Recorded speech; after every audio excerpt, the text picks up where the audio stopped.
എന്തൊരു മഴയല്ലേ. ഇവിടെ ഇത് തന്നെ അവസ്ഥ. അവിടെ എങ്ങനെയാ? വായോ, ഞാൻ ഒരാളെ പരിചയപ്പെടുത്താം. ഇതാണ് അഗ്ലോണിമ. അഗ്ലോണിമ പ്ലാന്റിൻ്റെ ഒരു വെറൈറ്റിയാണിത്. പിങ്ക് വാലന്റൈൻ എന്നാണ് സാധാരണ പറയാറ്. എനിക്കറിയാം നിങ്ങളുടെ ആരുടെയെങ്കിലൊക്കെ വീട്ടിൽ ഇതെല്ലാം ഉണ്ടാവുമെന്ന്. ഈ പ്ലാന്റ് വീട്ടിലുള്ളവർ കമൻറ്റ് ചെയ്യണേ. അഗ്ലോണിമയ്ക്ക് ഭംഗി കൂട്ടുന്നത് അവരുടെ ഇലകൾ തന്നെയാണ്.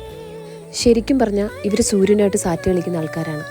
ഇവർക്ക് സൂര്യനെ കാണുകയും വേണം, എന്നാൽ സൂര്യന് ഡയറക്റ്റായിട്ട് ഇവരെ കാണാനും പാടില്ല. അതായത് ഇവർക്ക് എപ്പോഴും ഇൻഡയറക്റ്റ് ആയിട്ടുള്ള സൺലൈറ്റ് മതി. പ്രൊപ്പഗേഷനൊക്കെ വളരെ ഈസിയാണെന്നേ. അത്യാവശ്യം നല്ല ഇലകൾ വന്ന തണ്ടുകളിൽ നിന്ന് ഇലയോട് കൂടിയ ഭാഗം മുറിച്ച് വേണം നടാൻ. നടുമ്പോൾ ഒരു കാര്യം കൂടെ ശ്രദ്ധിക്കണേ. മണ്ണിൽ എപ്പോഴും എയറേഷൻ ഉണ്ടായിരിക്കണം. കുറച്ച് ആറ്റുമണലും കൊക്കോപീറ്റും കരിയും കൂടെ ചേർത്ത് വേണം നടാൻ. ചാണകത്തിൻ്റെ അളവ് കൂടിയാൽ ഇലകളെല്ലാം ഗ്രീൻ ആയിപ്പോവും. ഒരുപാട് വെള്ളം കൊടുക്കാതെ ഇലകളിൽ മാത്രം ഇടയ്ക്കിടയ്ക്ക് സ്പ്രേ ചെയ്ത് കൊടുത്താൽ മതി. 2 ആഴ്ച കൂടുമ്പോൾ നന്നായിട്ട് നനയ്ക്കുകയും വേണം.